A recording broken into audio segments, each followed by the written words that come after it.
Pinimbisigahan ng ilang ahensya ng gobyerno ang paggamit ng ilang kandidato sa emergency cell broadcast system na dapat ay ginagamit lang sa panahon ng kalamidad. May unang balita, si Jonathan Andal. Nagulat si Christian at kanyang mga katrabaho nang matanggap ang emergency alert na ito noong April 3 sa Masbate City. Akala raw nila may kung anong kalamidad na. Bigla kami na rattle for a while kasi kakatapos lang ng lindol sa Thailand and Myanmar.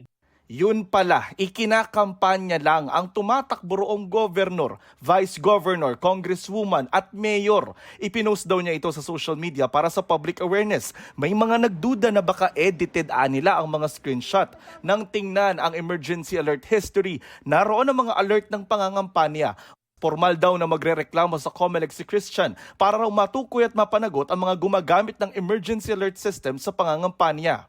Grabe din sir yung fake ko sa sarili ko kasi very risk siya. For me, isa sa pinaka nagmarka talaga sa akin last 2022. Di na dapat pumikit kapag ikay namulat na. Baka eto na yung time na tumindig talaga na alam mo yung tama. I know naman na tama yung pinaglalaban ko. Kinundina ng COMELEC ang paggamit ng message alert at inireport na nila ito sa NTC o National Telecommunications Commission at DICT o Department of Information and Communications Technology. Yan po ay violation po hindi ng COMELEC law or election law pero violation ng ibang batas lalo na po yung ating telecommunication law.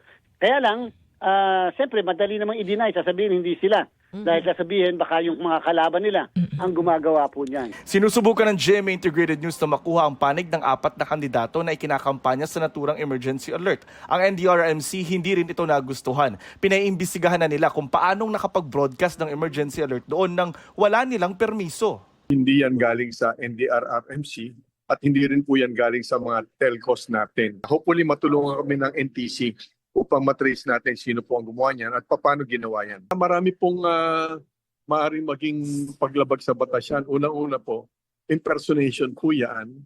Lalo na po otoridad po dapat ang nagbibigay niyan. Pakiusap ng NDRRMC, huwag namang idamay ang emergency alert system sa pangangampanya dahil kaligtasan ng publiko ang nakataya rito. Baka pag dumating na po yung panahon na talagang kailangan na makinig ng ating mga kababayan ay baka isipin fake na naman na babala yung kanilang natatanggap. Buhay po ang ating pinag-uusapan. Pag-uusap po yun. Wala pang opisyal na pahayag rito ang NTC at DICT. Itong unang balita, Jonathan Andal para sa GMA Integrated News. Igan, mauna ka sa mga balita, mag-subscribe na sa GMA Integrated News sa YouTube para sa iba't ibang ulat sa ating bansa.